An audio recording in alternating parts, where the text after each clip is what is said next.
So, a very big welcome to Pennine Ham Radio Club and to one of our regular online talks.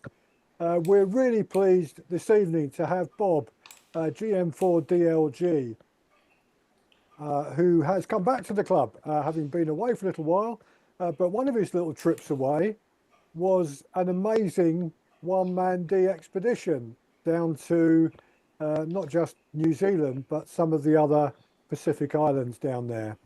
These are the places that we spend our time trying to chase on any mode that's going to get that rare contact with Norfolk Island and some of the other places that Bob went to. So really pleased to welcome Bob to our meeting tonight. Bob, I'll hand the microphone over to you. If people wouldn't mind, before Bob kicks off, just putting yourself on mute. If I get to you first, I'll do it first. But if you wouldn't just, apart from Bob, of course, mute yourself, that would be a big help. Thank you very much, everyone. Right, over to you, Bob. Thank you very much, Nick, and very nice to be here. And can I just say before we start, Dave, I do like the Vulcan cockpit behind you. That takes me back. I spent some time at RAF Scampton in my RAF career, so good on you, mate. Right. So anyway, let's get to move on. First of all, Nick, it's been a while since I've done a Zoom talk, so if I make a mess of sharing my screen and everything, I'm relying on you to tell me what to do right. But I'm not going to press that button just yet. I just want to give you a quick sort of preamble, face to camera, as it were. Why did I want to do this particular trip? Well, I've been very lucky in my career. I spent half my career in the RAF, and then a good portion after that in the aerospace industry, dealing with civil airlines all over the world. So aviation is in my blood. And because of that, because of both of those careers, I've been pretty well everywhere I really wanted to go work-wise in my time. And I've supplanted that by visits to other far-flung places in terms of my particular, one of my other hobbies, which is sailing.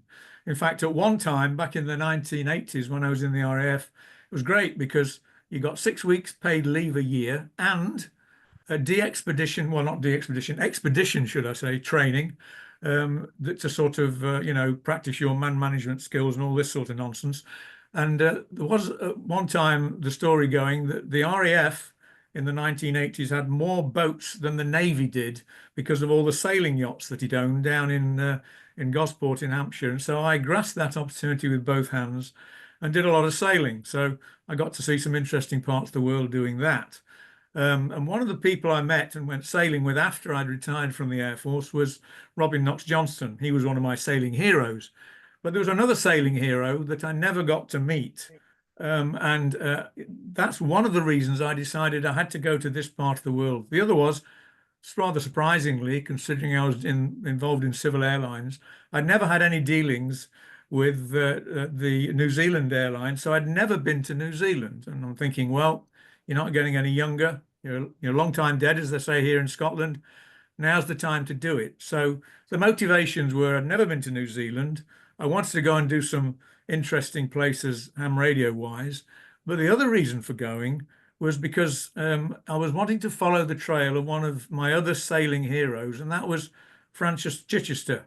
And what a lot of people don't know is that back in the early 1930s, when he was a young man, he was living. He decided to go over to New Zealand and he was working in the forestry business. Anyway, he decided to come back I think it was 1930, 1929, back to the UK, learnt to fly and bought a biplane. And the biplane type he bought was from the de Havilland Company. It was a de Havilland Gypsy Moth, which was why all of his yachts later on, when he became famous, were called Gypsy Moth.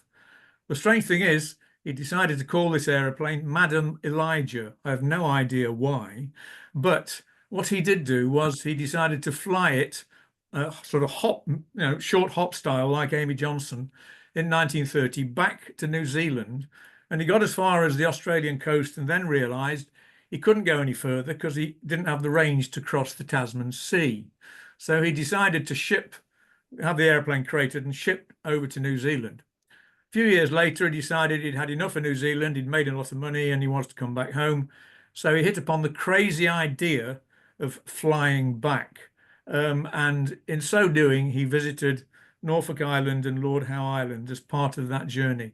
And that was the other reason why I wanted to do this trip. It was ham radio and it was following one of the people I wish I'd met because he sounded a really larger than life character. So that's a sort of vague background. Let's just start the process. So I hope this works. Please tell me if it doesn't, Nick. Let's see. Can you see my title slide? Absolutely super. Yeah, Hey, lovely. great stuff. I'm not as old as I thought I was. Right. So I thought this was a suitably appropriate title. I will let you be the judge. I'm going to make a terrible joke here. I'll let you be the judge as to whether you think this presentation is of AAA standard or not. You can be the judge as we go through. And I would say, as I was saying to Nick, a lot of the presentations I've given on the same subject have been quite different when I look back on them, because I tend to just put up slides and talk about them. None of this is scripted, and I do sometimes tend to go down rabbit holes and all the rest of it. I'm relying on Nick to keep me on the straight and narrow, but I do hope, if nothing else, the enthusiasm for what I'm doing comes across. That's the main thing. Okay, so let's get on. And so I've already talked about Francis Chichester, and if I can get this thing to work, why isn't it not working? Hang on a minute. That's odd. Oh, I seem to have a slight problem. Let me just try something else.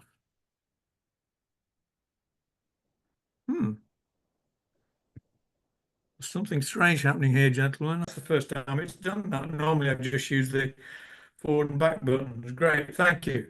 So this is, I was talking about Francis Chichester. This is the journey he made.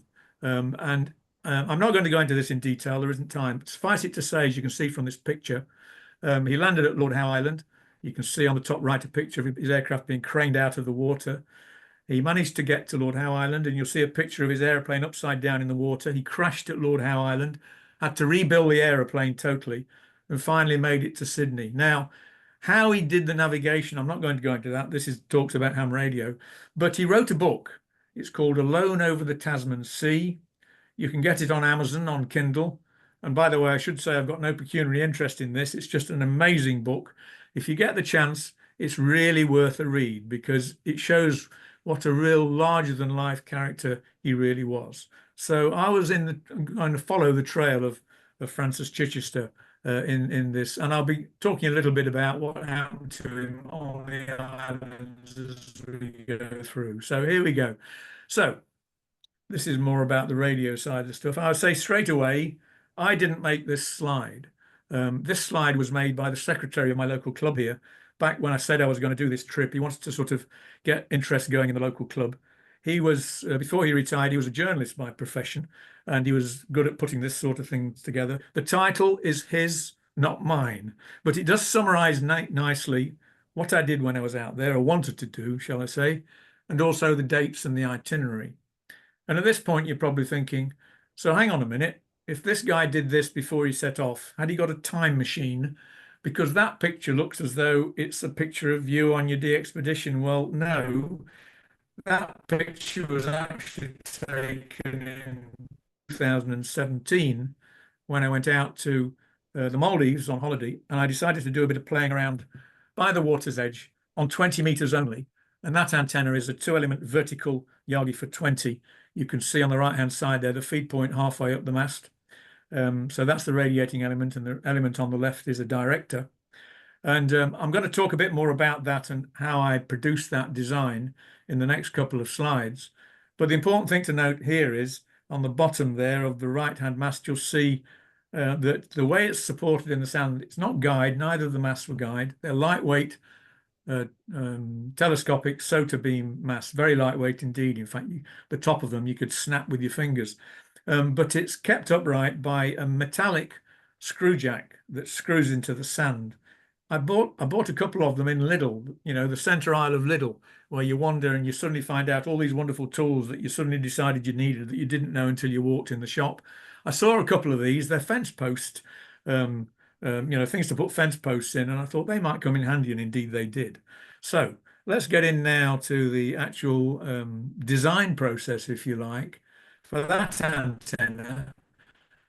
And what I wanted to do on this trip, which I'd not done before, is also try 40 and particularly 80, because my area of interest these days is 80-meter greyline DX.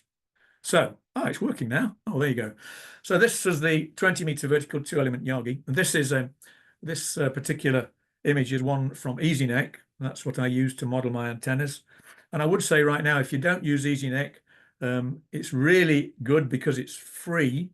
Roy Llewellyn, the author of EasyNet, used to charge for his buying the models way back, but he retired a couple of years ago and he's put all of his stuff on his website, easynet.com, for free. And so you can get the most powerful model, which I bought some years ago for $200 or $300, if I remember correctly. It's now free. And so this is an image produced for EasyNet.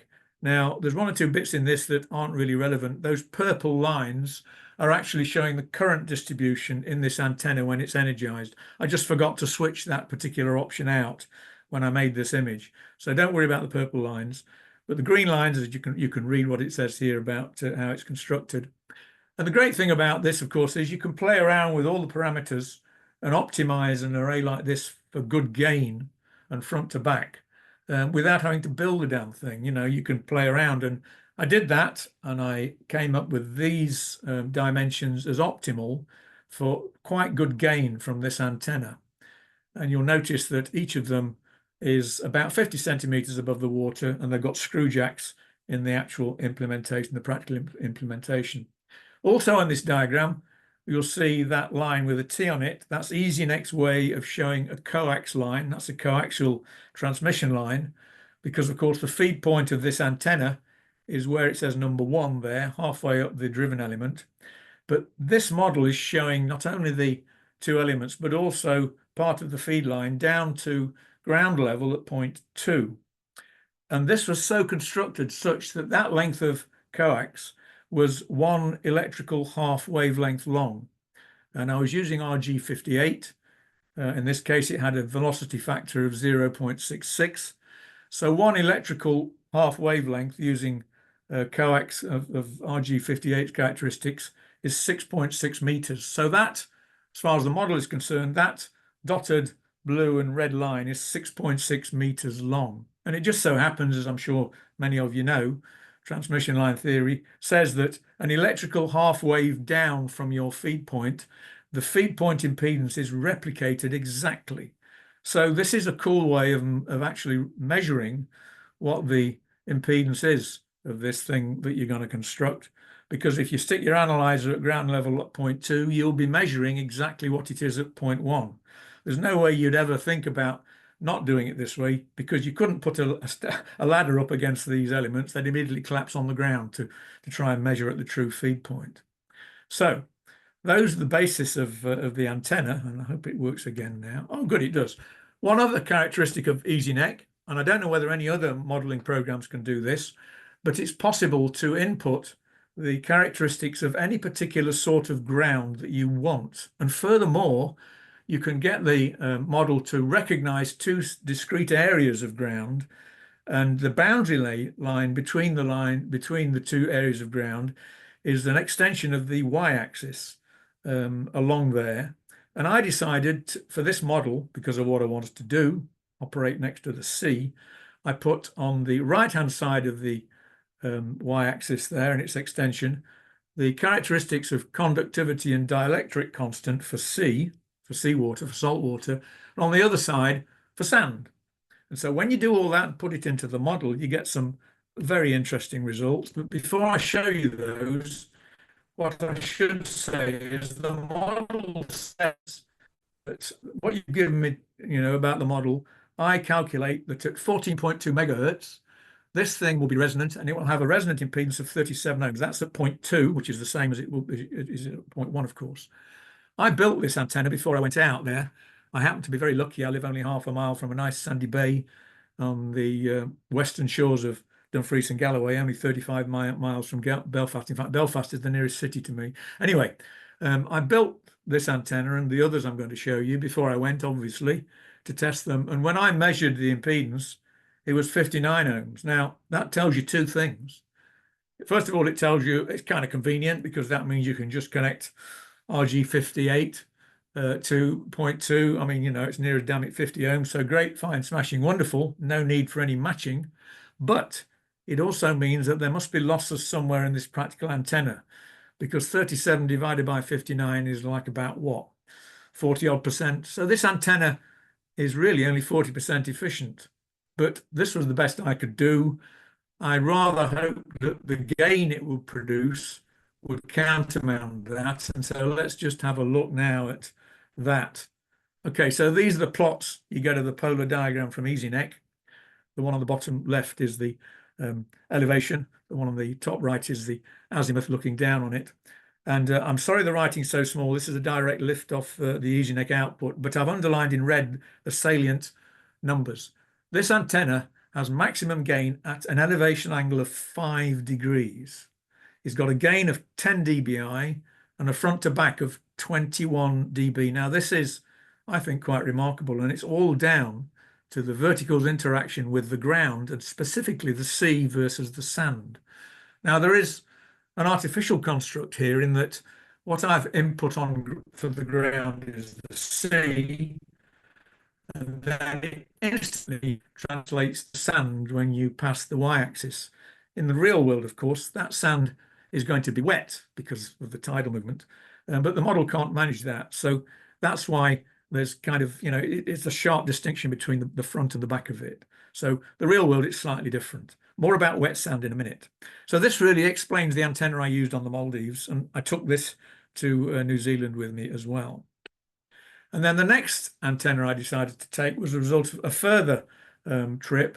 And this trip was to St. Helena in 2018 when I operated ZD7RB. This was a wonderful trip. I was there for 3 weeks. It was an all expenses paid trip, flights, accommodation, the 4x4, food, the lot. And that was on the back of one of my other hobbies. I'm an amateur astronomer. And to cut a long story short, I went there because I won a contract with the St. Helena government, the tourist department, to go over there and teach the locals their dark night sky, because the UK government had said to St. Helena, look, we've spent millions on building you a new airport. You guys have now got to try and, redress the balance and come out of the red. We want you to see you maximize your tourist capability. And so the tourist department said, we need to know about our wonderful dark sky. And anyway, I got the job. So I was in seventh heaven. I was doing my 2 hobby passions. And it was wonderful.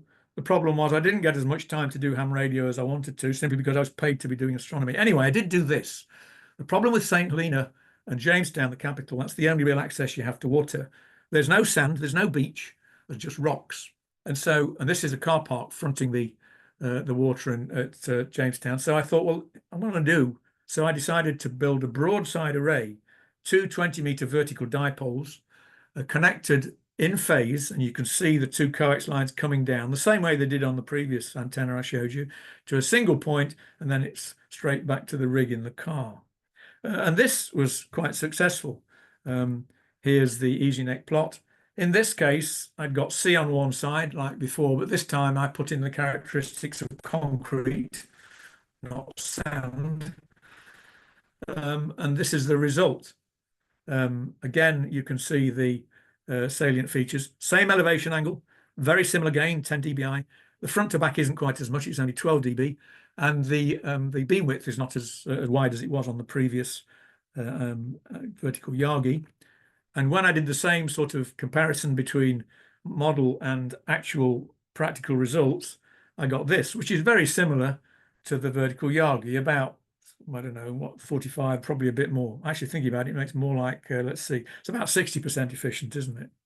So that was the broadside array, which I also took with me to New Zealand. So 20 meters was already sorted for New Zealand. There were antennas I'd used before. But then I started thinking, what am I going to do for 40 and 80?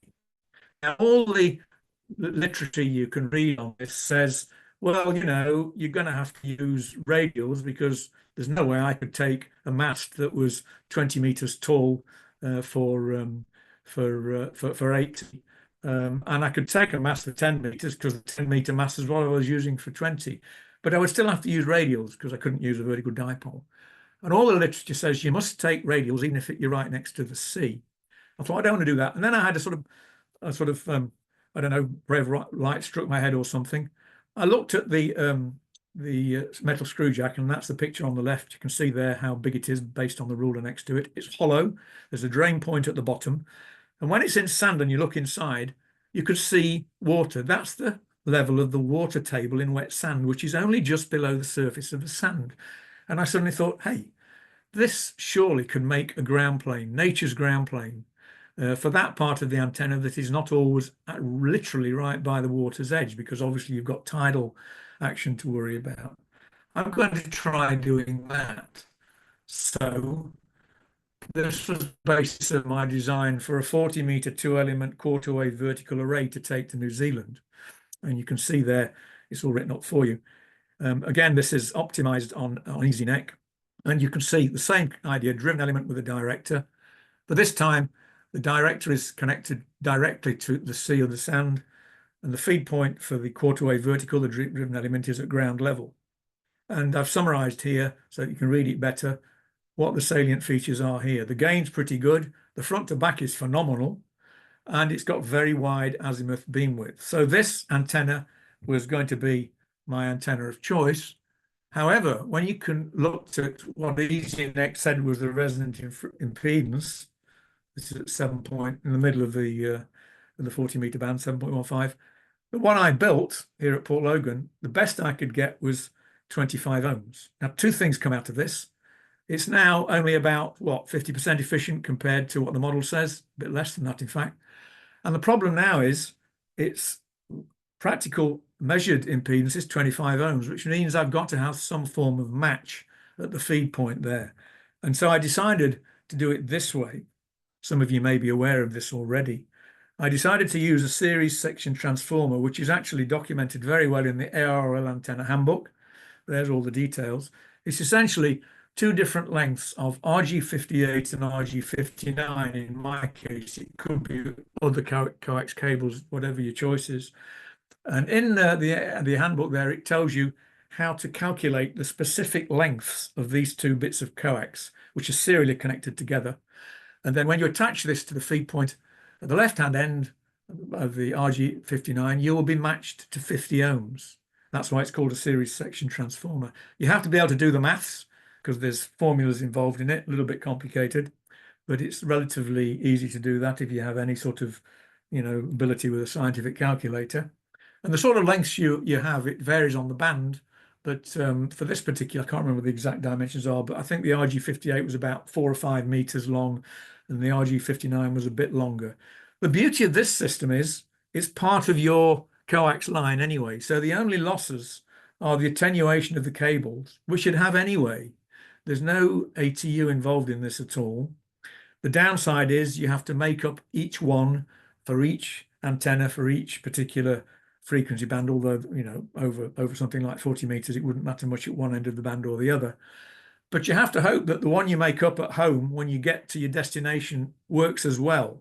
Sometimes it did, sometimes it didn't. So that's a downside, because when you've got your antenna set up at your DX location and the serial section isn't quite right, it means you've got to take time to build another one. So that's the downside. So I took that. And then, oh, by the way, here's a picture of the bottom of the actual antenna, the driven elements. There's the screw jack. The black bit is an extension pole I had to use because the SOTA beams were only about 9.5 meters tall when they were extended. And here is the business end of the serial section transformer. And there are ferrite beads on there to act as a coaxial balun to stop the current flowing down the outside of the coax. And as you can see there, the line up the mast for the active part, and then the braid of the coax is connected to a screw which just screws into the screw jack. So onto the 80-meter antenna. This is the same idea, except that I realized I couldn't have masts taller than 10 meters. Part of the reason, big reason, is I wanted masts that would fit into a large suitcase. In fact, everything I took had to fit into a large suitcase. More about that in a little while.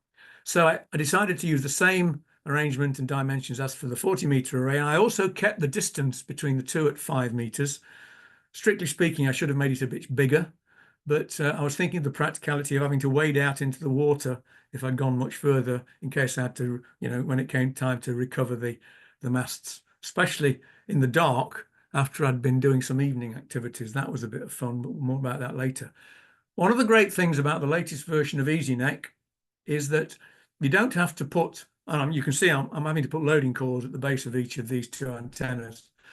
You don't have to just specify it in the model as a point source and actually compute and state what the inductive reactance is in ohms, which is what used to be the case in EasyNet. You can now actually design in the loading coil as it looks in reality. You put in via one of the functions what your dimensions you want for your loading coil are. That is length, number of turns, diameter. And EasyNet will automatically calculate the loading coil like that as bits of wire, which is really wonderful. It means you can experiment with your length and number of turns in software. And then when you've done that, then you can build it. And it's remarkable how accurate it is when it comes to building the loading coil. More about that in a minute. So here are the results. Gains a little bit down on the other two. Front to back's not bad. Again at 5 degrees elevation. All of the antennas I've showed you in theory should be absolute DX killers. I mean, they really should, with the sort of elevation and gain that they've got. So the question is, did they actually work in practice? Now, just before I move on, let's just talk about the impedances of this antenna. EasyNet says 5 ohms. The measured value, the best measured value I could get when I built this back here in Port Logan before I went was 18 ohms, which says this antenna is not at all efficient. 5 over 18 is, I don't know what, less than 30%. But I thought, well, it's the best I can do. I don't like using antennas with loading coils in, but you know, it had to fit into a suitcase. So this is what I decided to take. The jury was out on whether it would work or not. So I had to make the coils. Here are the coils. I decided to make the coils out of the most lightweight former I could, which happened to be a cardboard postal tube, which was dead light, really light. So I covered it in black duct tape. That's the second image there on the left. Then put the windings on, which is just simple aluminium 1 centimeter wide sticky tape, and then covered it in grey duct tape to protect it, and put a few tapping points in. The model, the EasyNet model, had told me, I told it that, you know, this postal tube was 11 centimeters diameter and about 50 centimeters long, and it told me that for the antenna I wanted for 80 meters, I needed 23 turns. So what I did, I put tapping points at the bottom end there for 23 plus or minus a bit, just in case I had to vary it. And on the right hand side is the finished article of the driven element, and the postal tube just fits coaxially over the main mast there, and it's the same sort of feed as it was on the 40-meter antenna, as you can see there. And amazingly, when I built it, it was exactly 23 turns. It was remarkable how accurate EasyNet and reality were. So those were the antennas, and now we're on to what we had to take. So on the left-hand side is everything that had to be crammed into a large suitcase. As you can see, the rig was an Yaesu FT857D, nothing special. The 2 SOTA poles are those sort of grey-green poles on the right-hand side of the first image. And there's the screw jacks and the 2 loading coils, one silver, one black, to differentiate between the 2 elements. It didn't really matter, they were identical. And in the middle are 2 other things I took. I forgot to photograph them in the first image. I thought I better, based on my own bitter experience, take some reserve items. I thought I'd take a reserve rig, which was my tried and trusted FT817, now 1/4 of a century old, much modified, and a small 50-watt amplifier. And I thought I'd better take a reserve antenna. Who knows what might happen? I might drop them, I might lose it, someone might drive over them.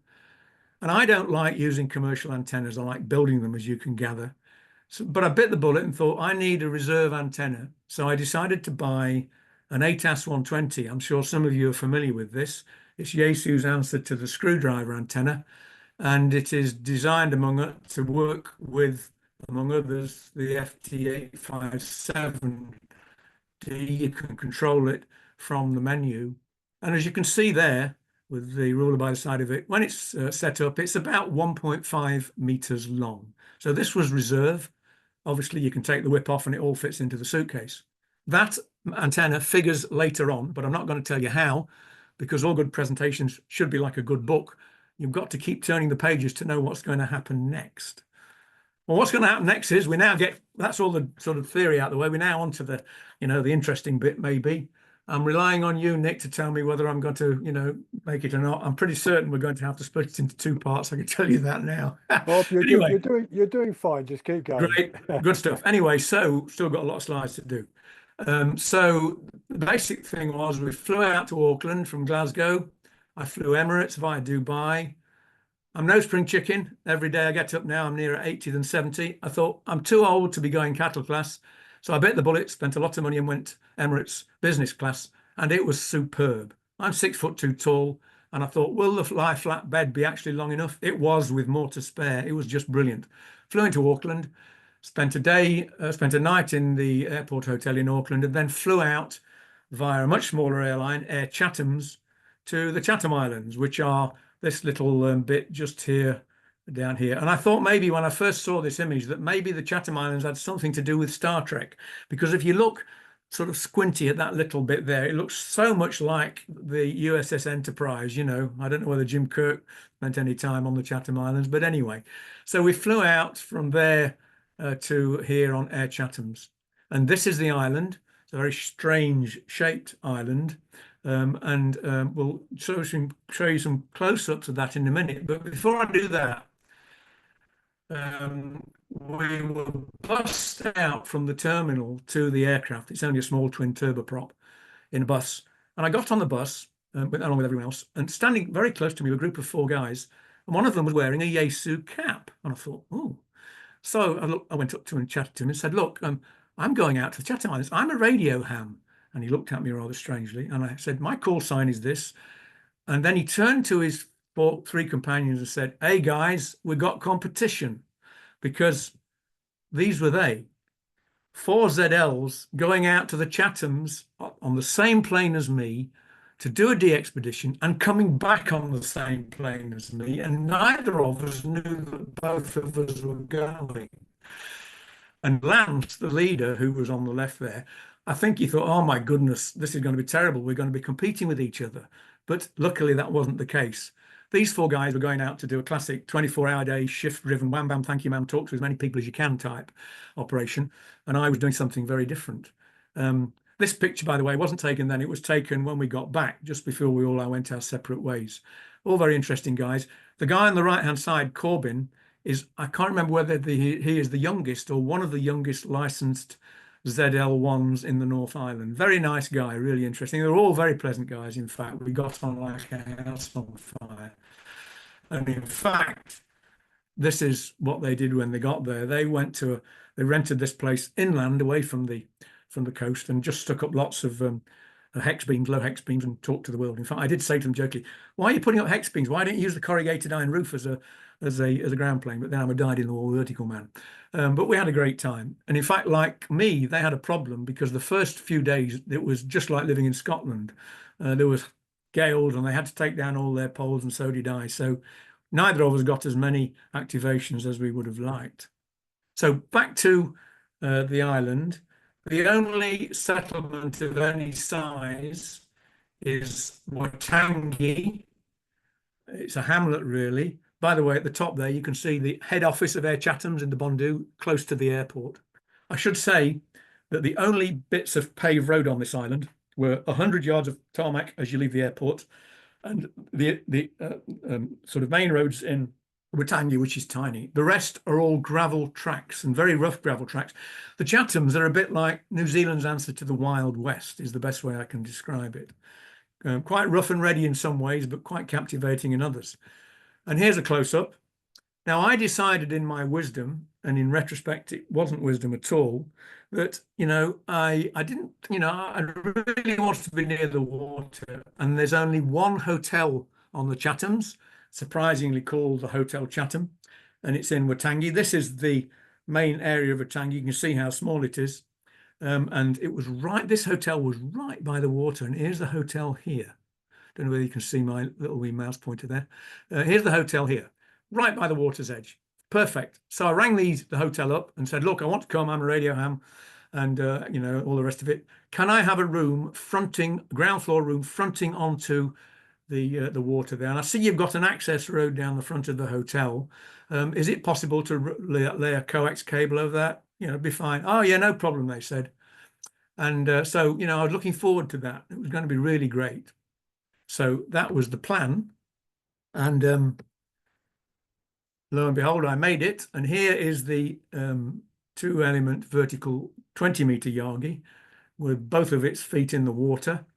And that's the hotel on the right. The problem was, though, when I got there, they had a slight problem. Is they do actually group going to the Chathams. I'm not quite sure what they do when they go off on their tour trips around the day, you know, around the island. But they apologised profusely and said they'd had this big tour group in, and they were in a situation where they felt honor bound to give them all a room at the front. They said they hope they didn't mind. I didn't mind, but they'd moved me to a room around the side, and that was sort of down the side of the hotel here. And it was a bit further away, but not much further away. And they said, and it'll be better for you because I imagine you'll be wanting to talk at the night and early morning. The rooms here have very thin walls. So we put you in this bigger room a bit further back. You don't have a view of the sea, but what you do have is a very large toilet because it's our room for disabled people. I don't know if they thought the most radio hounds were mentally way. They put me in this room with a huge toilet. Now, the thing was, I didn't realize in New Zealand, very different to this country, you know, in terms of putting electrical connections into bathrooms, you're allowed a shaver socket, but that's it. Certainly putting a mains plug socket into a bathroom is verboten in this country. It doesn't seem to be in New Zealand, certainly not in the Chathams, because here's the bathroom. And I thought I may as well use it because that means I won't disturb anyone else. So this is where I operated from. Now, I have to say, this is not what you could call a bog standard shack. Terribly sorry, that's an awful joke. But anyway, here's the 857 with a power supply, a cheap Chinese SWR meter, and I took a lightweight Heil headset. So this is where I operated from, and it was just wonderful. I suppose I was near water of a different sort, but anyway, here we go. The Maldives, it isn't, as you can see. This was after the storms had subsided. I'd only got about 3 days left to operate. Here is another view of the two-element vertical Yagi for 20. And this was pointing kind of north. And I should say that I had a ball on 20. I did 171 QSOs. I'm not a guy who goes out to do proudly thousands of QSOs. It's quality, not quantity. But of the 3 evening sessions, 16 contacts with Gs. So I thought that was pretty cool for 100 watts. And 2 of them I show here. The people I know, I've met and know. In fact, the guy on the left, Mike G0RBB, he was operating GB2 RS at Bletchley when I worked in from the Chathams. And the guy on the left, those of you who've listened on 80 meters Greyline DX may recognize some of these call signs. This is Chris, G4BGM.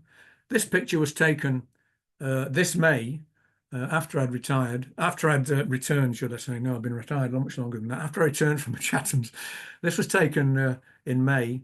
We all met down at Biggin Hill, as you can probably gather from what we're all leaning against. When I decided to spend a bit of money because I'm going to be a long time dead soon to go for a flight in the Spitfire. That's another story. But Chris and I had not met. We'd spoken on many occasions on 80-meter Greyline, but he didn't live far from Biggin, so we met for the first time. And it's one of those situations where you've spoken to someone over many years, you know, and you often wonder when you meet them in the flesh, are they as you imagine them to be? And Chris and I got on like a house on fire. It was wonderful. So I worked both of them. I was really pleased about that. I also worked a couple of other guys who are also 80-meter DX Greyline people. Martin, G4GMW. If you've listened on 80, you may have heard him. And also Theo, OT4A, Oscar Tango 4 Alpha. He's on the airwaves a lot. And he was very kind. He did audio recordings of me when I was talking to him. So from the Chathams and elsewhere, he worked me elsewhere on this DXpedition as well. And the other guy I worked, another one of the 80-meter aficionados, is Peter, G3IRQ. Now, Peter is amazing. He's 90 years old. And the great thing about Peter was he was one, I think, was the only person who worked me on just about all of the activations I made on this trip. I don't know whether I mentioned I made 29 activations on 11 sites from 6 islands. I may have mentioned that already. He worked me on nearly all of them. And the good thing about it was I knew, since I'd met him and knew him, that the reports that he'd give me were genuine. You know, when you're in a DX pilot, you never know whether the 5.9s you're getting are genuine or not. People tend to lapse into contest type mode. But Peter, I know, was giving me genuine reports. And on 20 meters, he said my signals were 5 and 9. So that was very encouraging. This was great. And this was the results for one of those 20-meter sessions, 24th of January. Started at, this is greyline. I was operating in the evening, so that was the morning UK. So this was from about 7 o'clock Zulu to 10 o'clock Zulu. And I've tried to indicate all these little dots are all the people I worked on this session, 86 QSOs. The blue dots were in the period from the beginning, 06:55, until the purple bit, 08:30, which is the middle of the session. And the red ones were in the other half of the session. I was trying to give you an indication of how propagation had changed over the period. And also you'll see that the grey line changes throughout this period. And the yellow indication is where the antenna was pointing. As you can see in the top right, I show you a little bit of Watangian, the direction I was pointed in. So I was quite pleased about this. Pretty obviously, it was working grey line for the blue bit, and I think probably the red bit. But the thing that really interested me was the blue bits in the States, because at no point, I think, did they really get into the grey line. So your guess is as good as mine. This is 20 meters, and you know, I'm not very active on 20 these days. It's a long time since I've operated 20 from the UK. So that was a bit of fun, and you'll see more diagrams like this as we go through the talk. 40 meters was next. This is, and unfortunately, I don't know why I didn't take a photograph of the 40-meter antenna in all its glory. But you know, it's basically this with twice the spacing between the antennas, and of course the feed point was at the bottom rather than halfway at the mast. I only worked 11 QSOs from here. 9 of them were ZLs, which was reasonably close, but I did work Peter, and he gave me 5 and 7. On 40 meters, 5 and 7 from that part of the world, I thought wasn't at all bad. So I was kind of, you know, it was okay, 40 meters. I would say, by the way, the one downside of deciding to use the hotel was, like most places around the world, even in places, if there's anything like any sort of urban conurbation, the receiver noise was terrible. On the Chathams at the hotel, it was 5758, which meant, I'm afraid to say, coupled with the fact I'd only got 3 days activation, I didn't do any 80-meter activities. There was too much noise. I'm experienced enough on 80 DX to know there was no way of wasting my time trying to make any contacts. So I saved that for later on. Just a bit about this island before we move back to the next step.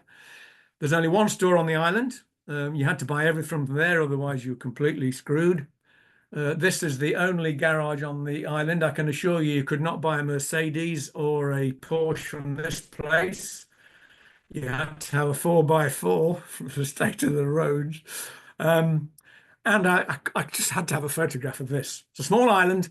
You know, sometimes you might think you want to take to drink, and if you do, and you get really bad, you might think, I need redemption. But the Catholic Church is not far away. Do not worry. And if your DTs from hitting the bottle are too great, the hospital is on hand as well. So, you know, you're all set up.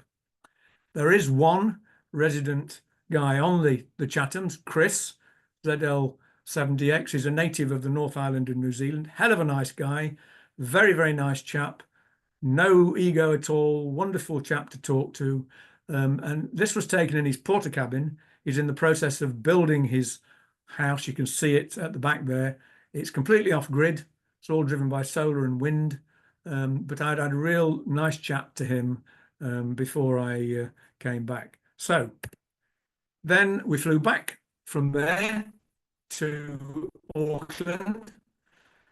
And then there were a few days before I caught my flight out to Norfolk Island, which was also Air Chatham's on the very same aircraft. because they've only got one aircraft of this type. It's the only reliable one that will do the distance. So there was about 3 or 4 days between arriving back on North Island. So I decided to stick all the radio stuff in store and just hire a car and just do a bit of sightseeing. So they're just 2 bits from that bit. The picture on the left is obviously the Auckland Sky Tower. Just goes to show you in the middle of summer, it can be quite sort of murky and horrible. That thing is 600 meters tall. More about that later on, but I'm not going to tell you in what way I'm going to talk about it, but later on. And the picture on the right is Zealand's answer to the signpost at John O'Groats here in Scotland. That's at Cape Reinga, the northernmost tip of North Island. From there, and during that 3 days on North Island, I visited one of the DX 80-meter Fians at that part of the world, Nick, ZL1IU. If you've ever listened in the afternoon, short path, you'll have heard Nick. Nick operates on 80 short path mostly, which of course is the most difficult path, and his wife Sue.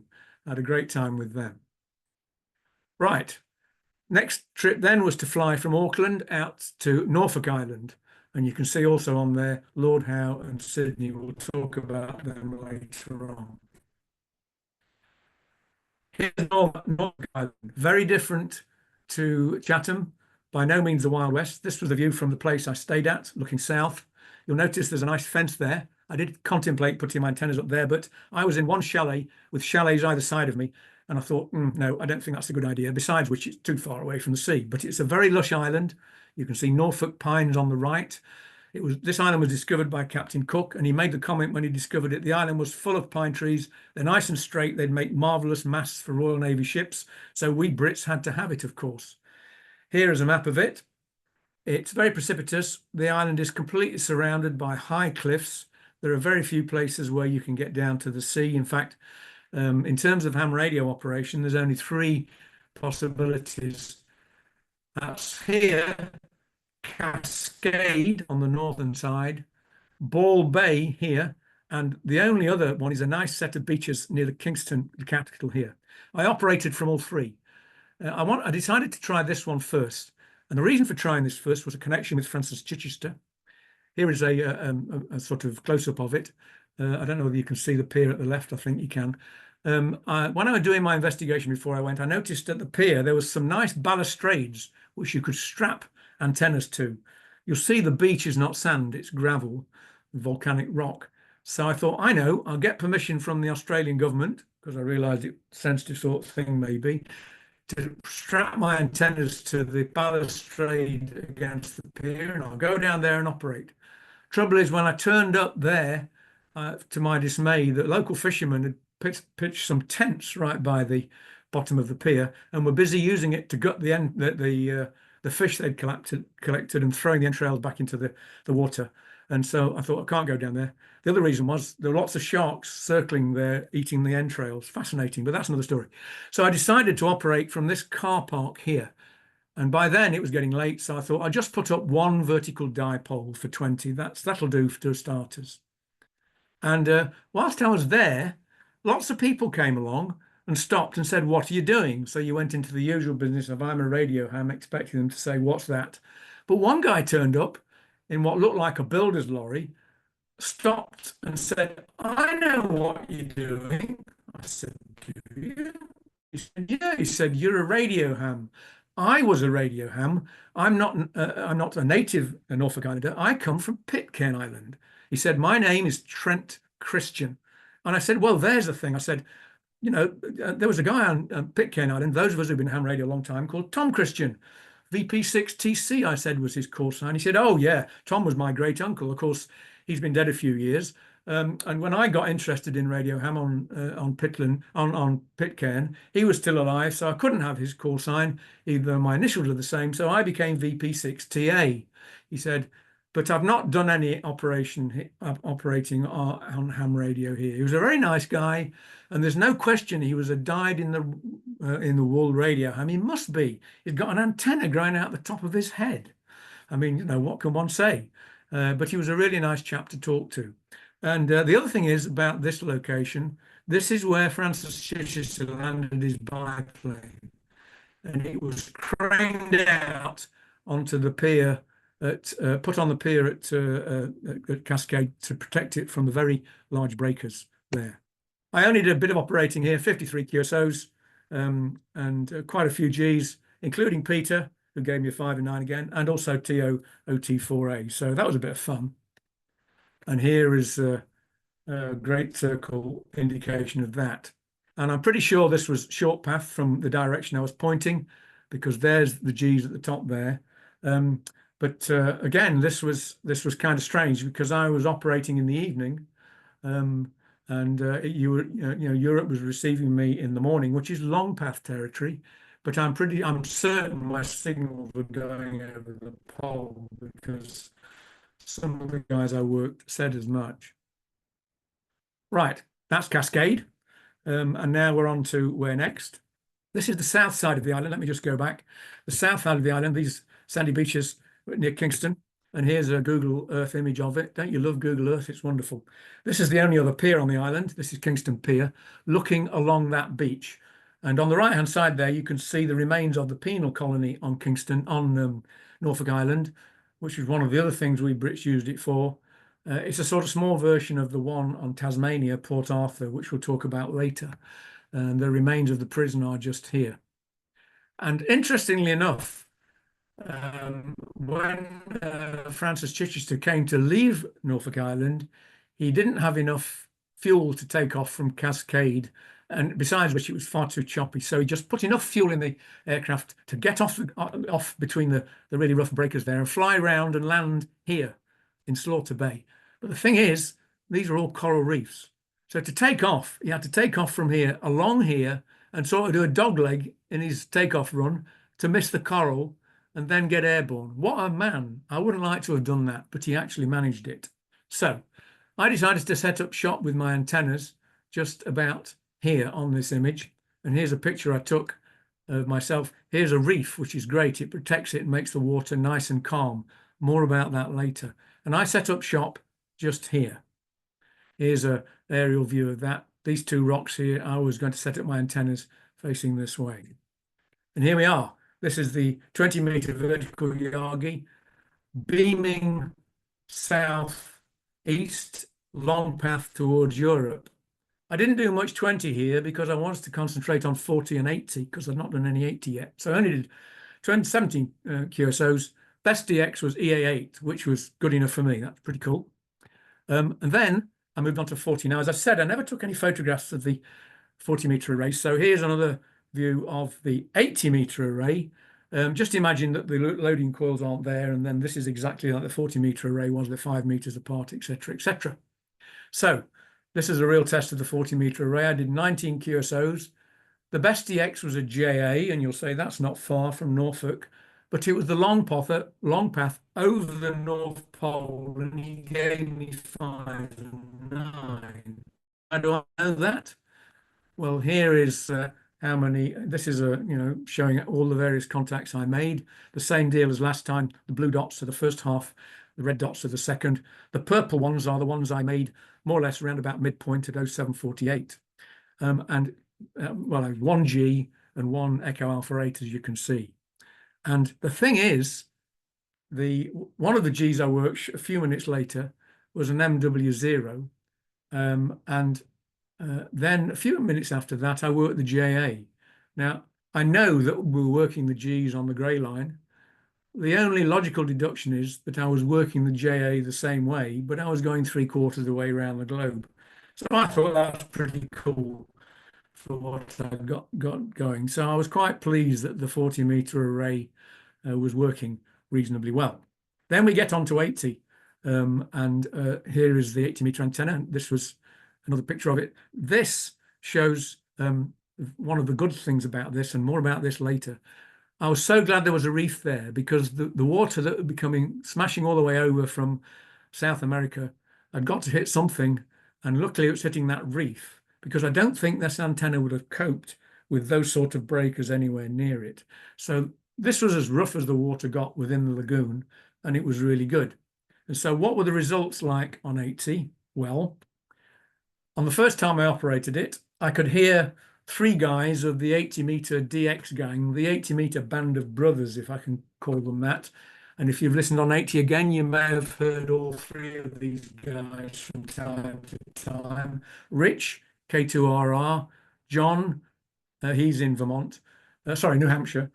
John, W2VP in Georgia, and Dave, DW3XHG. I'm sure a lot of people have heard him in South Wales. I could hear all of them, but very faint.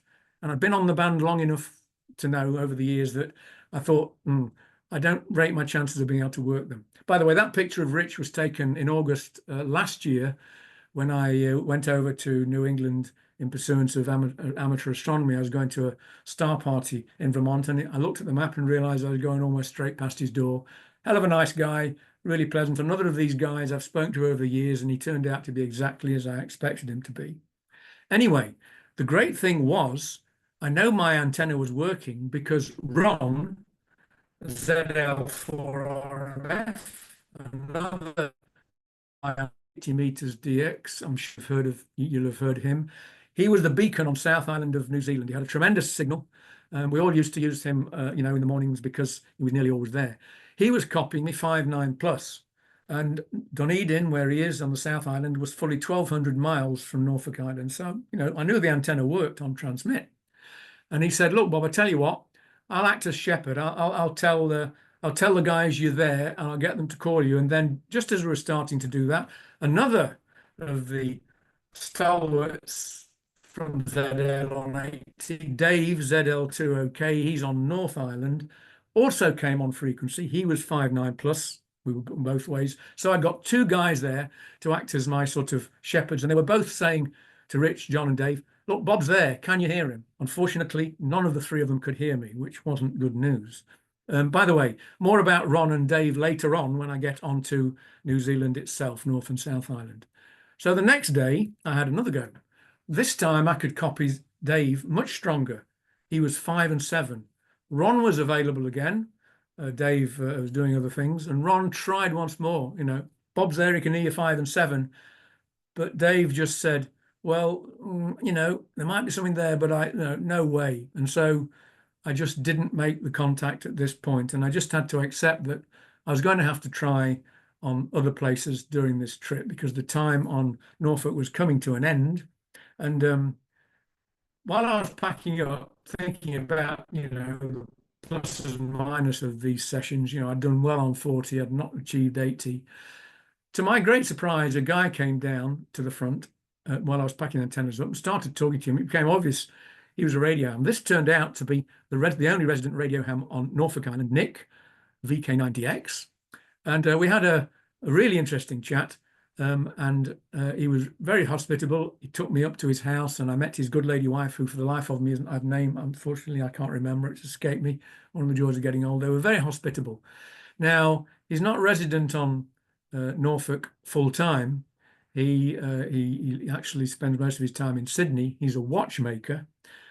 He's of Slovenian extraction. He's an immigrant to Australia. I think he arrived about, 10 years ago. And has made a name for himself producing custom watches, the Australian equivalent of Seikos and things like that, and decided as an Australian, citizen as he is now, as it is right, to buy a house on Norfolk Island, which of course is Australian territory. And so he got this place that he visits quite regularly, and he's got a 4 square for 40, and he's contemplating putting up a 4 square for 80. And he was completely bamboozled by this nutty Brit who decided to come along and try and operate on the beach. But I think I convinced him of some of the pluses of it. So that was kind of cool. Right, one last place I wanted to do, and then Norfolk Island is at an end, and that is the third place I mentioned, which is this one here, Ball Bay. Now, if you looked on Google Earth, and this is a Google Earth image, you can see that it's got a really nice shape, semicircular. I'd got ideas about the rocks behind, and if I positioned an antenna down there, the rocks behind would act as a sort of reflector, a bit like they'd done back in St. Helena, because St. Helena had a similar sort of, Jamestown had a similar sort of topography. But I couldn't see, looking at these images, whether it was worth it. First of all, there was no sand, it was volcanic boulders, and I couldn't see anything that I would be able to use to anchor the masts. So I thought, but what the heck? I'll go and have a look down. There was a road down there, as you can see on here. So I drove down there and had a look, and I was so pleased I did, because I found this stretch of fencing, which very conveniently was a little bit longer than 10 meters. So this was the first chance I had to use that broadband 20-meter array that I showed you that I'd used back in Salina. As you can see, it was high tide. The water was near its maximum reach, and I was very close to there. I used bungee cords to strap the antennas to the fences, and I could put the car quite close, which was good, because of course that meant the losses on long antenna runs would be minimized. I guess I could have drove the car a bit closer, but you can see the road's rather rutted, and it's a small island. There's only really one rental company on the island. And you know what small islands are like. I did not want to get a reputation of crunching their car, simply because I thought, well, maybe if the expedition doesn't all pan out the way I want, maybe I'd want to go again. So I thought I'd park it a bit of a distance away. But you can have grinning in this picture, because these are the results. On one session, I had 153 QSOs, of which 12 were Gs, including Peter, and he gave me a signal report of 5.9 plus 10 dBs, which I think was not bad for the other side of the world. I also worked Chris, G4BGM, and Phil, this is your moment of glory. You'll remember I worked you as well. So a bit of fun. Here are the results. I thought that was really rather good. I mean, Europe has disappeared in a welter of blue and red dots. You'll see just how dense they are around the Italian area, which perhaps is no surprise to any of us who work DX. Again, what I was rather intrigued by was the number of contacts I had in the Americas, indeed in South America as well. So I was pleased with the broadside array. That did the business. And indeed, after I returned from Norfolk and got onto mainland ZL, Lord Howe, I also used the antenna there as well. So now it was a case of returning to New Zealand. Now, Nick, we're about halfway through the islands I visited. Do you want to stop now and me do part 2 later on, or what's your thoughts? I think, Bob, I don't want you to rush, because I mean, I don't know what everyone else feels on the call here tonight, but I'm absolutely fascinated with the whole story and all the bits you're doing there.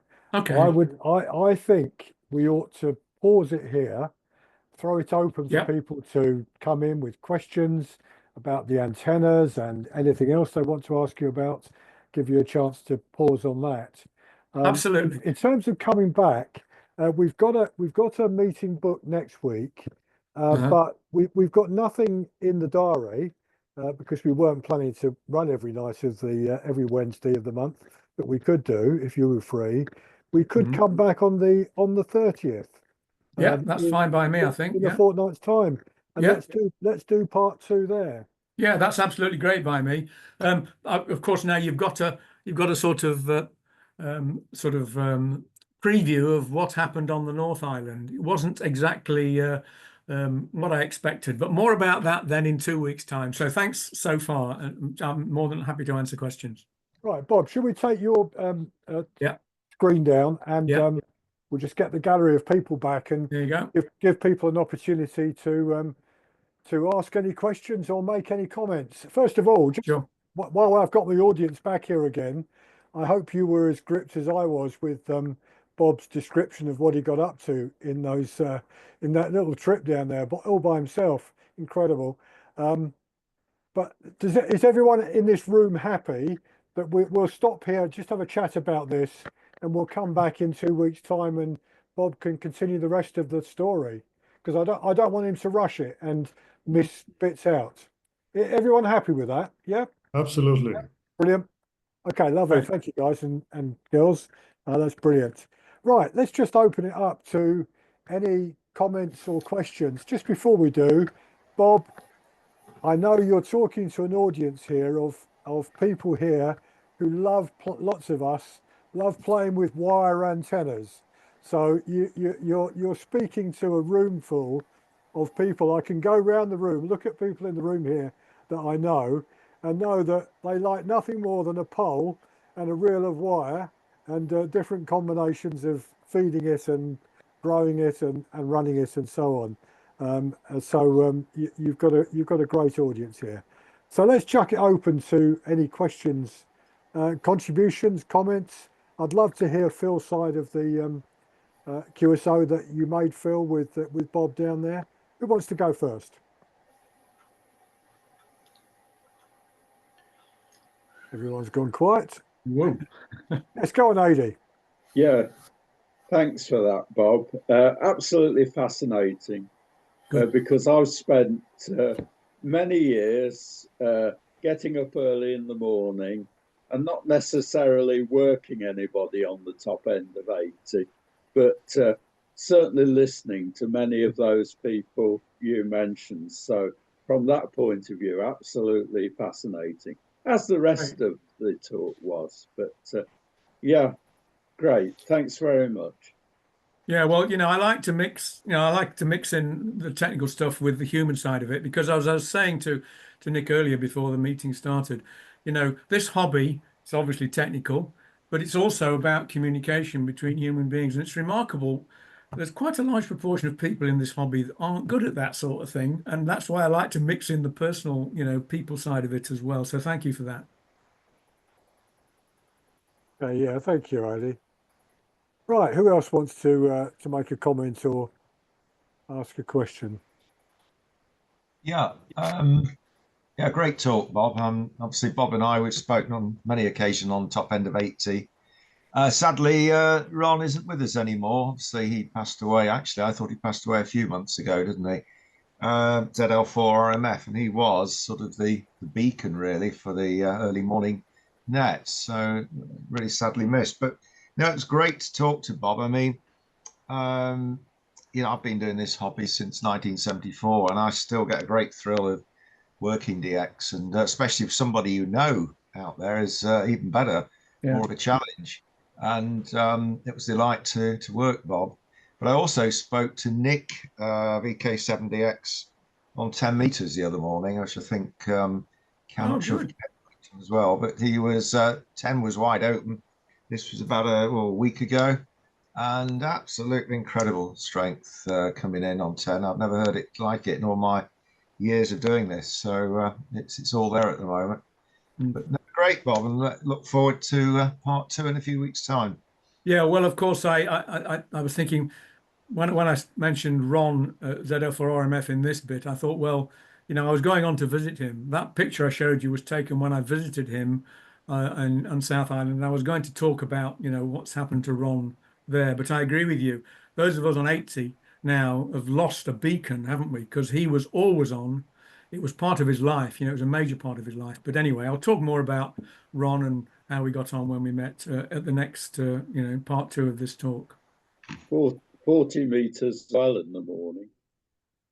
I'm sorry? Yes, he was frequently on 40 meters in the morning. Yeah, it was a big part of his life. There's no doubt about that. All right, anyone else with a comment or question?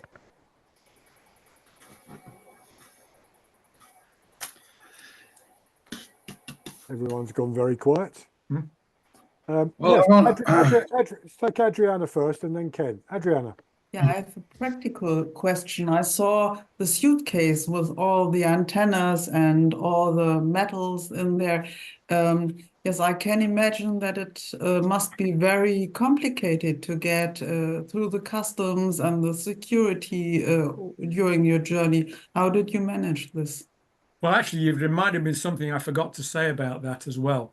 But to answer your question first, I thought, I'm going in there with a huge suitcase with these 2 great big metal screws in my suitcase. I'm going to get stopped every time. Obviously you don't go through security with that, but I expect to be called back to the loading gate and saying, look, we've x-rayed this. It didn't happen once, right?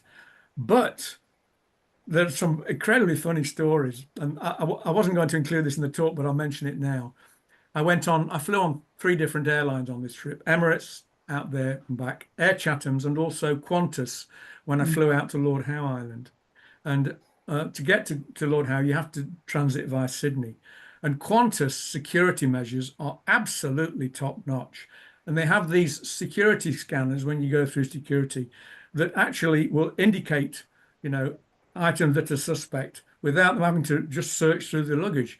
And I was going through security at Qantas on my way to Lord Howe, and they stopped me and said, "I'm sorry, sir. There's a tool in your luggage that we can't accept." And they rummaged through it, and I got the rest of the trip. I was absolutely, I took some tools, obviously spanners and screwdrivers and soldering irons and things, and I always made sure they were in my hold luggage for obvious reasons. And by this time, I'd been out on the trip, I don't know, 5-6 weeks. I was getting a bit tired, and I'd forgotten that I'd got one single 7mm hexagonal spanner that was, I think it was 6 or 7 centimeters long, and I inadvertently put it in my carry-on luggage. And they stopped me and said, "I'm sorry, sir, you cannot take that on the aircraft." And I said, but I'm going to Lord Howe Island. It's a small place. I need this spanner to adjust all the, the tapping points on my antennas and build them. And they just wouldn't buy it. So I said, "Well, what can I do?" They said, "Well, can't take it with you."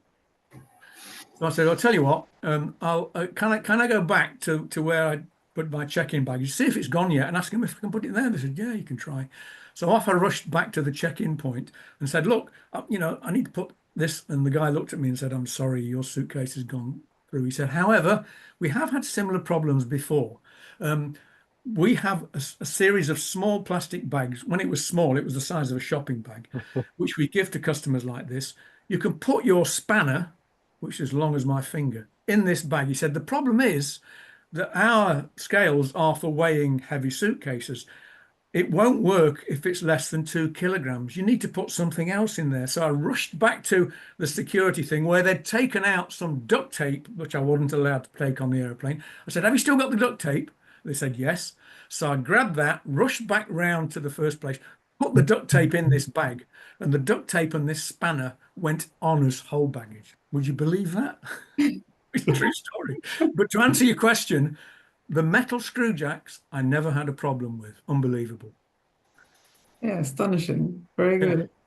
Absolutely. One other thing, just before, if I may, you've jogged my memory, I forgot to say, when I built those 80-meter loading coils, I thought, I'm not sure whether this antenna will work, but they have a secondary function, and that is putting those metal screw jacks into a suitcase loose. They'd be wandering all over the place. They were sharp, pointy objects. So I used the loading coils as protective devices for the screw jacks. The screw jacks were inside the loading coils in the suitcase, so that, I thought, well, if all else fails, I've just got some very fancy protective cylindrical objects for the screw jacks. Absolutely fantastic, Bob. Thank you very much. It blew me away. I've always had a great interest in the southern seas, so to speak, and it's absolutely fantastic to hear all that. And your talk is really very, very entertaining, by the way. Thank you. And so we look forward to the second part. Yeah, very much. Thank you. Thank you. Thank you. Thank you, Mike. Ken, I think you had your hand up. Well, okay, just a couple of points. Bob, fantastic. I'm really enjoying this, as I do very similar type of work myself, but not as far as the Pacific. Right. I was just wondering, when you made the 80-meter antenna, whether you'd considered just a shortened vertical with capacity, top loading capacity hat, as an alternative to the more lossy coils. That was my first point. Secondly, Tom Christian. I was very fortunate in the late 70s to have a contact with him, which I did get a QSL card back. I believe I've still got it, but it's probably with about 20,000 others up in the loft. And the third one, I did put on here that ZL4 RMF had passed away. I only got the information a couple of days ago, and the information I got was third hand, that he'd passed away recently. So I used to speak to him on 40 meters nearly every morning. So yeah, I got to know him a little bit that way. And prop planes going over such deep waters and the trenches of the Pacific, that would frighten me to death, because I've got a fear of a prop plane coming down. I'll never be in the deep seas of the Pacific, I don't think, for that reason. But I think everything that you've said, and it's been fantastic, and I'm waiting for part 2. Okay, well, thank you very much, Bill. And I was well aware of your prowess down on the salt lagoons there. And, you know, I did think, I know you use, you know, capacitive connection to your earth and all the rest of it. The problem is the SOTA beam poles I took were very, very light, because obviously I got these big, heavy screw jacks, right, which are an essential part. So I had to really lighten my load. And they're I think about 9.5 meters when they're extended, and when they close up, they're only 68 meters. But the end at the top, that you could literally break it with your finger. There's no way I could have put a capacitive loading on there. I have experimented with capacitive top loading for a shortened vertical for 80 here in Port Logan. The actual antenna is made of empty baked bean cans soldered together, so that's quite chunky, and I've got a top loading on that, and it's mounted on a trailer. More about that later on in another talk, maybe, because I'm doing all sorts of crazy experiments on 80 down in the bay, because the bay's only half a mile from my house, which is great. Now, there was something else you said which I wanted to make a comment on. Remind me of what else the points you made, because I'm getting old and forgetful. Comment about Tom Christian and the prop planes. Oh, the prop planes, yes. Yes, I never, you know, I've sailed around Pitcairn. I never got to land on it. I was on a cruise ship some years ago, and it was an American cruise ship. And they said, I'm terribly sorry, it's too rough. We can't land at Pitcairn. We'll just circle it. And the Pitcairn Islanders will come out to us on a boat. And I thought, it isn't that rough. Anyway, this open boat came out from Pitcairn, and it had about 25 to 30 people in it. And I thought, that's an open boat. There's half the population of Pitcairn in that. You know, it can't be that rough. And of course, it was all a big con, because I think the Pitcairners got fed up of a cruise ship load of people wandering around Pitcairn saying, look, there's a Pitcairner. So they said, can't we do a deal? We'll come out to the ship and we'll sell our T-shirts and things on the ship. So I never got to land on Pitcairn. I'd love to have done. But anyway, the prop plane thing's interesting. The aeroplane I flew on to Chatham's was a relatively modern ATR 72 French design. It's the only one they've got, but it's quite good. I'll give you another hook for my next talk.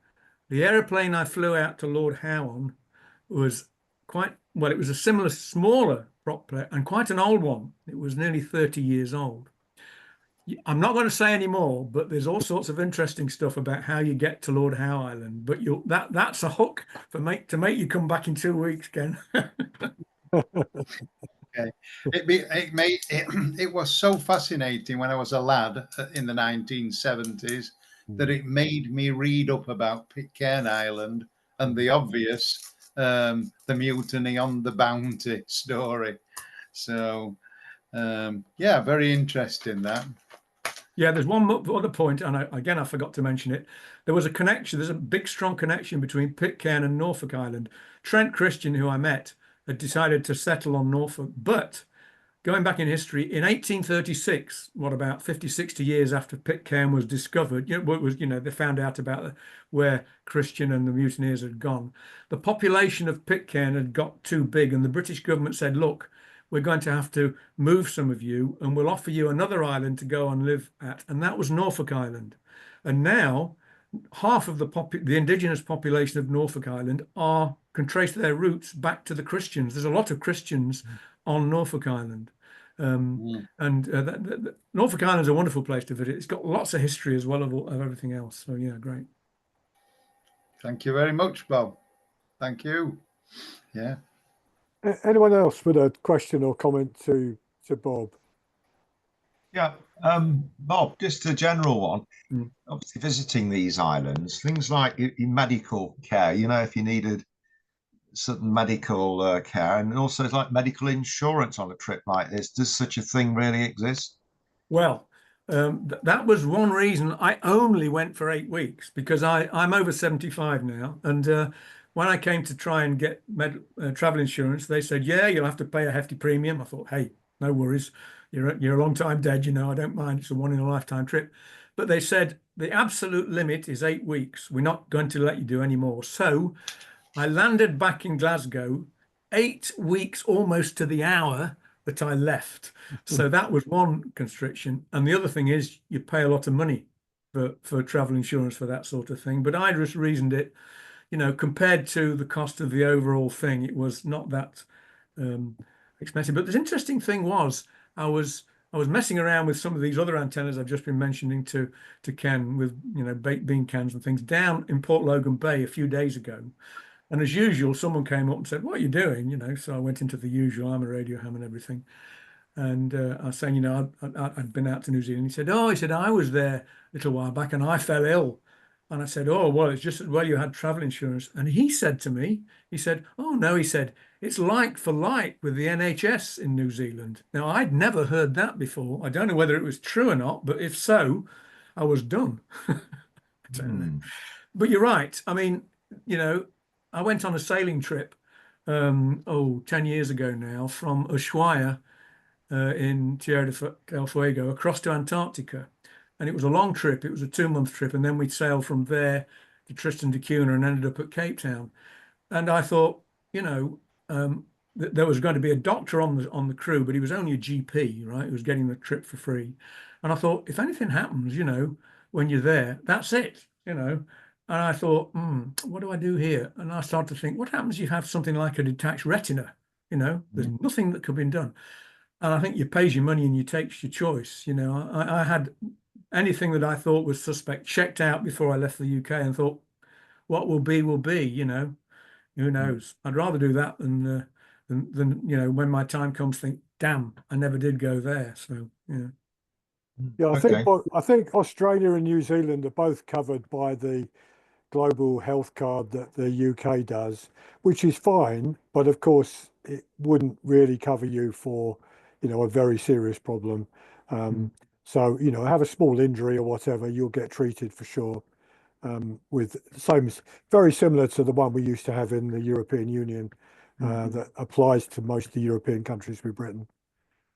Bob, you made an observation which is maybe interest to other people here, because, you know, about traveling with radios and equipment on planes. I'm certainly one that's done that, and I've always done the same as you. Obviously, if you've got, like, I mean, last time I was out in Germany last year, you know, I had an 18-inch tent peg that had a bracket on the top to plug a vertical antenna in, and wires for the radials and things. Obviously, that went into my hand luggage, and I had various metal telescoping antennas as well. And I've often wondered, putting that kind of stuff in the hold luggage on planes, whether I was going to get called back. Like you, I never have. And the one and only time I've ever had an issue was the year before last, leaving Munich airport, flying back to the UK. And of course, one of the problems we have when you're flying, people here that have probably done this, you try and find out what the particular airline you're going with, what their restrictions are, because they all seem to have different rules they apply apart from the countryside rules. But then they change them all the time, so you can never be quite sure. You know, for example, last time I went through Manchester Airport earlier in the year, they didn't even want to open up your hand luggage at all. It was just, the whole thing was just X-rayed. So I had various bits and pieces, including a radio in there, and it just sailed through. And I expected I was going to be held up. But Munich Airport, they wanted everything out that had anything electrical at all. So they said, "Have you got anything, sir?" And I said, "Well, I've got a laptop. Okay, we need to have the laptop. I've got an iPad. We need to have the iPad. I've got a charger for the phones as well. Yeah, we need to have that. I've got a radio." And they went, "Okay, you need to have that." The radio was an IC 705. So all this stuff came out, and they got this big tray. And the guy that was looking at it, he said, "I'm a bit concerned about this." He said, what kind of radio is this? He said, it's not what I expected at all, the Icom 705. And he was holding it up and turning it around. And he said, does it work? And I said, it does, I said, but it requires an aerial, and that's in my luggage. So anyway, I was saved by the bell, because the other guy on security came across and asked this guy whether there was a problem. He said, oh, this man said he's got a radio, but I'm not sure what it is, and I'm a bit concerned. He said, it's fine. He said, it's an amateur radio transceiver. Thank you very much, he says, and waved me through. Where I was thinking, oh my goodness me, and am I about to lose, 1,200 quid's worth of radio here at Munich Airport? But it is strange. I mean, what you said is right. You've got to be careful. So I've never, coils of coax cable, that sort of stuff, I've never put that in my hand luggage. That's always gone into, even if it's quite light, I've always put that in the hold bag. And I think the modern security in terms of X-raying the bags is quite sophisticated now. So they've got a very good idea of what they're looking at when they see it, and whether that's potentially a problem or not. But I'm glad you raised it, because you were making multiple trips there on all kinds of planes, and I mean, it's quite funny that the only problem you had was one 7mm spanner, and that was the only issue.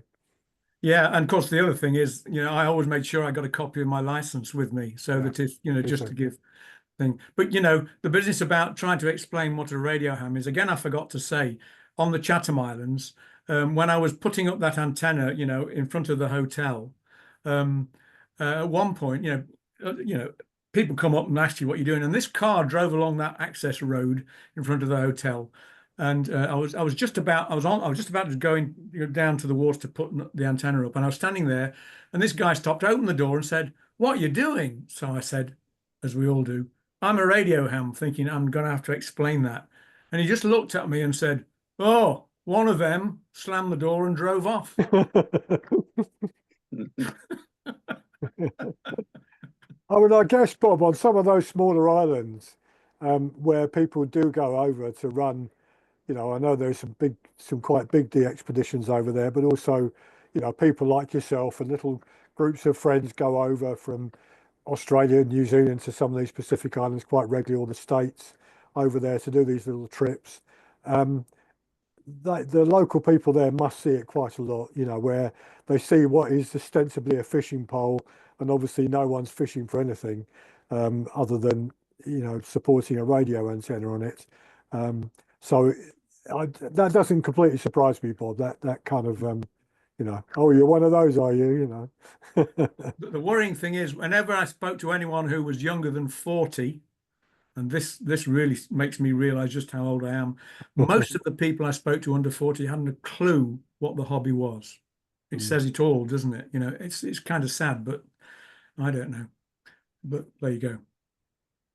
Yeah, I mean, just picking up on that point, I mean, those of us in this room here, and there's several of us here that go out doing portable operations. I don't think I've ever been out where someone hasn't come across and asked me what you're doing. And it's quite common that someone will say to you something like, my dad was a radio operator in the war, for example, or was in the, I had someone the other day who was in the RAF originally, in the signals regiment, and so on. So you had people that would come across, and there's always someone that comes across, and I often forget, but we've recently produced some little leaflets about Pennine ham. We produced them for the Ham Fest, and I'm going to make sure whenever I go and operate portable, because it's a bit about amateur radio, what we're doing and who we are and everything, that we should give something like that out to people that we meet, who chat to us, who express an interest and tell you that they're interested in it, because it's definitely a way of getting people's interest in the hobby. And for me, I don't think you're a CW operator, are you, Bob? But for me, CW is the thing. And if I'm running that not on headphones coming out of the radio speaker, I guarantee to you, every time people come across and they're just fascinated by Morse code. Yeah. But I just, I didn't know anyone did Morse code anymore, and who you're speaking to, and when you tell them you're talking to someone in, as I was a few weeks ago, I got called by Alaska when I was on top of a hill at the back of here. They're like, they expected you to say you were talking to someone in Liverpool or something, and you were talking to someone in Alaska. They kind of just can't quite comprehend it, which is good because it shows you that there is something very exciting in what we're doing. We've just got to find a route to get hold of those people to interest them in that, haven't we? That's the challenge for radio amateurs, I think. All of us, or lots of us, getting older. We've got some younger people in the room, but lots of us getting older. I've got to find a way of describing it and encouraging young people to look at this as something which is interesting to play with. Yeah, I think you're right about CW. In fact, I'm desperately scrabbling to get back up to proficiency. I'm up to about 18 words a minute now, so watch this space. Right.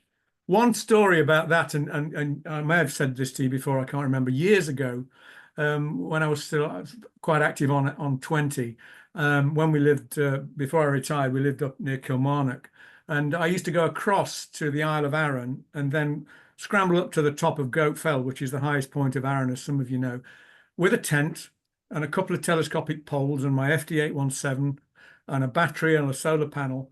And I'd camp on the top and try and talk the world on 20 with 5 watts. And this particular afternoon, I was struggling up Goat Fell, which normally is a sort of it's a little bit of a scramble, but, if you're not encumbered with any sort of backpack or anything, you can go up and down in an afternoon. And I was struggling up Goat Fell with this backpack on, with the 2 telescopic antenna poles as walking sticks, right? Like this, with all this tent and food and got a radio in the back. And I got the solar panel on top of the backpack. And this family of mum, dad, and 2 teenage kids came tripping past me, and the parents said hello, and I said hello, and they kept going. The teenage daughter ignored me totally, but the teenage son stopped and said, "What's the solar panel for?" And I thought, right, he's the right age. I'm going to go into automatic ham radio recruitment mode. So I started, I'm a radio ham, I'm going to sit on the top, I'm going to talk to the world. And as I was saying all this strange look came over his face, and I thought, I've got him hooked. And then he said to me, I think you know what's coming, why don't you just use a mobile phone?